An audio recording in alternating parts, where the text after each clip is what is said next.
Hi, welcome to Chris Cook for You Too. Today I'm going to be doing pork steaks. Now the ingredients are very simple, so let's get started. Now a pork steak, let me see if I can get a different one. Here's a different one in the pack. Is a cheaper cut of pork meat. That's the way to explain it, but it's similar in taste to a pork chop. Now back in the day, if you had a large family, what you would do is buy these because it's a cheaper cut of meat, and you would cut them in half, and that's what you would serve. So instead of having one big piece of meat, of course if you're hungry you can make a sandwich out of this, but that's a whole lot of meat. You would have two pieces of meat to serve your family. Now when it gets to taste, it's just like a cheaper cut of pork chop. So in other words, you know, when you cut up your chickens and you serve your chicken, the legs and the thighs are more juicier, but the breast is the bigger piece of meat. Well, the way this works out is it's the same way. The pork chop is the better piece of meat, but the pork steak is more juicier, and you can tell that it's a cheaper cut of meat, that it has a cheaper taste to it. Just as good. You can make it just as good, so no problem there. So if you're not familiar with the pork steak, that's how you would really describe it. Now, if you're used to cooking pork steaks, drop a note to me in the comment section so I can know, because I don't see a lot of this nowadays. A lot of people are really not cooking this, so I wanted to bring this back, and this is something I wanted to have for today. Now, when you cut this meat, there's a bone that's sitting right back here normally. So when you cut it, just cut around that bone.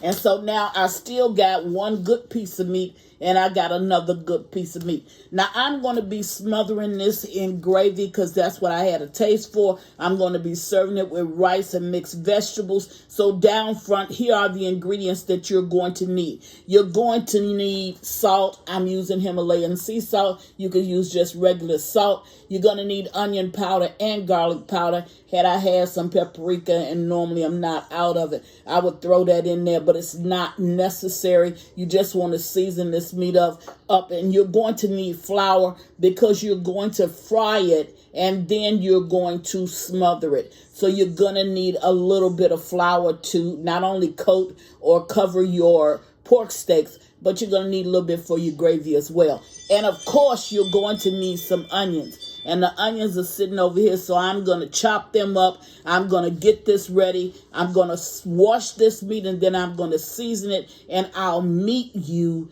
at the stove. Be right back. All right, now I'm back, and I did not realize that I had so many pork steaks to cook after cutting them all up. So it's going to take me a minute to get all of this fried up. So I'm just going to show you preliminaries of what I'm doing. The first thing I'm going to do is to make sure that I make my gravy mix. Why do I do that in advance? I do it up front because I want this flour to truly dissolve. And I'm using 2 tablespoons of flour. I want it to truly dissolve inside of this water, and that's going to take a minute. Now, I'm also going to add a little bit of carnation to this. Why am I putting carnation milk in my gravy? Because carnation milk velvetizes your gravy. Actually, what that means is that it smooths the gravy out, and it gives it a little bit better taste. So I'm just going to stir this and leave this sitting here. Now, I'm going to go ahead and coat my pork steaks with flour, and then what I'm going to do is to go ahead and start to fry them. But I'll bring you back when my oil gets hot enough. My oil is not hot enough, and what I'm using is used chicken grease. You don't have to use new cooking oil. You can use chicken grease, because pretty much everything that you cook, you're adding chicken broth to it. So that chicken grease has that flavor in it, and the only thing it's going to do is enhance the flavor of your pork steaks. So I'm going to allow this an opportunity to see those lumps. When you come back and we look at that, it won't be any lumps. So I'm going to just sit this over to the side and let it go ahead and do its thing by dissolving. Once this grease get hot, I'm going to bring it back watch me just put it into the grease, and then when I get ready to flip it, I'll bring you back and let you see it. I'll be right back. Alrighty, now I'm back, and I think that my grease is hot enough. Let me first say this so that I don't get any comments about it. These bags that I'm using, these are my neighborhood Walmart bag. If I had brown paper bags, I'd use that too. A lot of people ask me if it's biodegradable. I have no idea if it's biodegradable or not. This is the way I learned it. This is the way I've been doing it. And if you don't want this for your family, then serve it in whatever containers. Go ahead and mix up your seasonings in whatever container you want to. Having said that, let's move on. Now, I'm going to put these pork steaks down in and fry them. Now, when I take them out, they don't have to be done.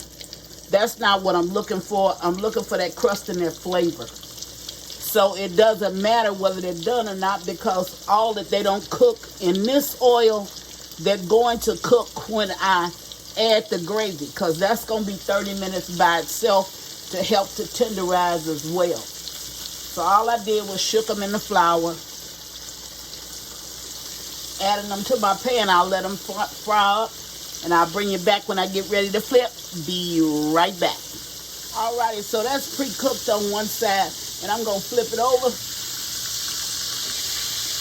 and let it pre-cook on the other side. Don't worry about that. That little darkness or the seasons have actually cooked a little bit. Don't worry about that, because all of that's gonna be gone when I put it over into the gravy. And all the granules that's left down in here, like this right here, I just pulled off, that makes the best gravy. So don't throw it away. You'll put it over into your pot that you're actually going to be making your gravy in. So I'm going to go ahead. I'll bring you back when I get ready to take this out, and then you'll see me once I complete all of the pork steaks. Be right back. Alrighty, now this is done enough for me to take it out. Don't even question yourself on whether or not it's done, because it does not matter. You got that brown crusty on it, and that's what you, or crustness on it, and that's actually what you were looking for. So it's going to finish the cooking process once it goes in that pot, and that actual gravy mix is actually added. That's when it's going to finish the cooking process. So I'm going to go away. I have quite a few that I need to get cooked up, and I'll bring you back once I've completed all of this. This is an easy, simple process. It may be a few steps to it, but none of the steps are not, there's none of the steps that you can't manage. Everything is manageable. So I'll go ahead and get this out, and I'll be back once I complete all of these pork steaks. Be right back. Okay, now I'm back, and as you can look over here and see, all of these pork steaks are done, and there's quite a few of them, because this is a big pot, and it's a lot. But you see all of these granules that's down in the bottom of this skillet? I did not throw them out, because that's going to make the best gravy. So what I'm going to do is to go ahead and add my onions now, because I want to give them a little bit of a saute before I add them over to that pot. Now, while these are sauteing up,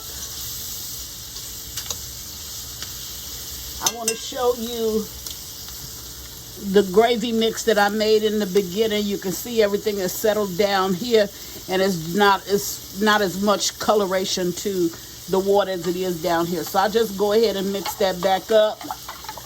But what I want to show you in this is that I don't have the lumps. See, the lumps is gone. I didn't have to do any mashing or any of that.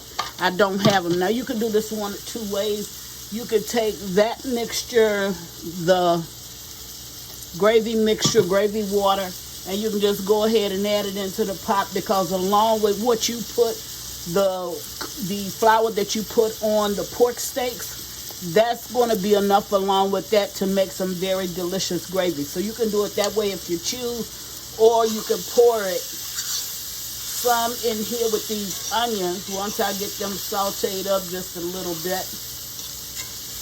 And then you can pour the whole thing over in there. Now we're going to cover this and cook this for 30 more minutes. What am I looking for now? Now I'm looking for the tenderness in the pork steak. I want it to be really, really tender.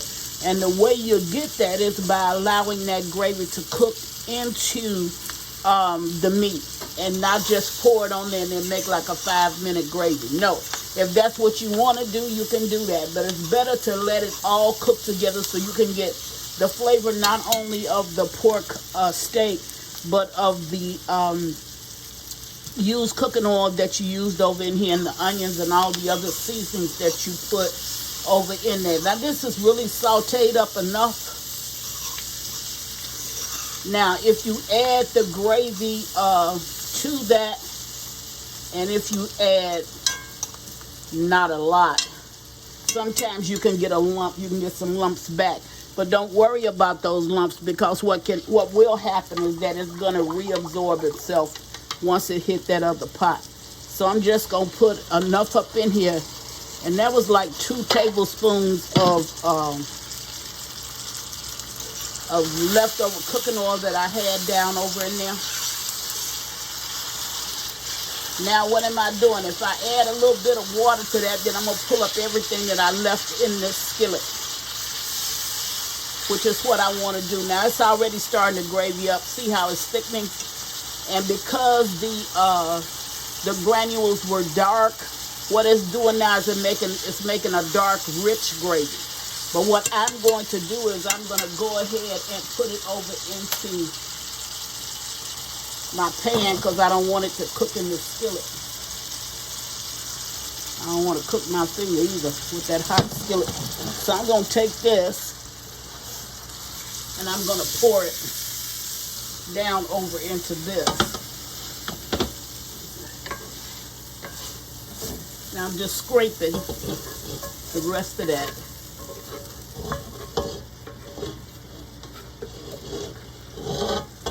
There you go. My paper keeps slipping, but that's good enough. Okay, so now all I have to do is just add the rest of my gravy mix, or gravy water, which is right there. And I'm going to add some extra water to this. How much extra water do you put in there? You put it in there according to how many pork steaks you're actually cooking. And the more tender, the longer it cooks, the more tender it's going to get. So this was like an extra probably 6 cups of water. Now I'm cooking a lot of pork steaks, so you're not going to use 6 cups of water. Okay. Now what I'm going to do is I'm going to cover this with my pot top. I'm going to allow this to cook for 30 minutes on low, and I'm going to bring you back when it finishes, and I'm going to show you the best, tenderest pork steaks that you would ever want to see, along with the richest gravy. So I'll be back in about 30 minutes. See you then. Okay, now I'm back, and this is ready. It's still cooking. It's hot, but I want to show you something. Let me see. Okay. Well, let me pull this. Okay. To make sure that everything is okay. And remember, I told you the little darkened granules that you've seen, you won't have to worry about that, because you won't see this after you make your gravy. The one thing you don't want is some gravy that looks like water, and it does not coat your food. It does not coat your rice or whatever else it is that you're having. So I don't even have to dip this spoon over in this gravy in order for you to see how creamy and smooth it is. But I will do it because I also want you to see how thick it is. And see how it coats my spoon. But better yet, how it coats my meat. See that? And that's exactly what you want. And you also want meat that is tender. You don't want any meat. And that's why you go ahead and you gravy it up, because you don't want any meat that you can't. And I got so much gravy down over in here until I'm just going to try to stick this and just twist this off, which I know I can do. Okay? See that? I'm using my other hand. There you go.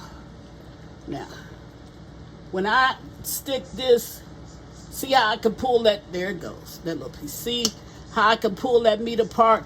That's exactly what you want. You want gravy that's thick. Now, you can even get it thicker than that, because all you have to do is allow this to boil down just a little bit more. I wanted to go ahead and end this video, and this is thick enough, because when I fix the plate and I post the plate, it's going to cover and adhere to that rice. Okay, now on the other side of my stove, there's my rice. There's my mixed vegetables. And this is today and tomorrow's dinner, because I have more than enough of the pork steak. Okay, that's what Chris is having today. She's doing pork steak, and I'm doing it smothered in gravy and onions. So all you have to do is follow my instructions, and you're going to get the same results that I get. One other thing I want to tell you is about an old school cook. An old school cook doesn't mean that we're old, and we learned how to cook at such a young age. It means a lot of things. It means that we can take something that's in our cabinet that's from scratch, and we can turn it into a meal. It means that in order to make mushroom gravy, we didn't have a can of mushroom soup. In order to do other things like bake a cake, we didn't have a mixer. We didn't have any of that. We had to learn to do it by hand, and we barely had a measuring cup where we could take that and measure the ingredients. That's why you see a lot of your old school cooks, they will cook by eyesight. Okay, so you can be young and be an old school cook, because all you have to do is follow along with what I just said, and you can be an old school cook. So I just want to show you one of the ways, and it's a lot of things in your pantry, because we had large families, or we were raised whereas we didn't have the convenience of a supermarket being on every corner. We had one town supermarket, and that's what we all went to. We had to learn how to do it with bare necessities. So that's what I am, an old school cook. But I tell you, if you follow my instructions, it's going to come out just like I tell you every time. So as always, I want to say thank you for watching. Chris Cook for you too. I'm going to dish up this plate, and I will post it. See you next time. Bye.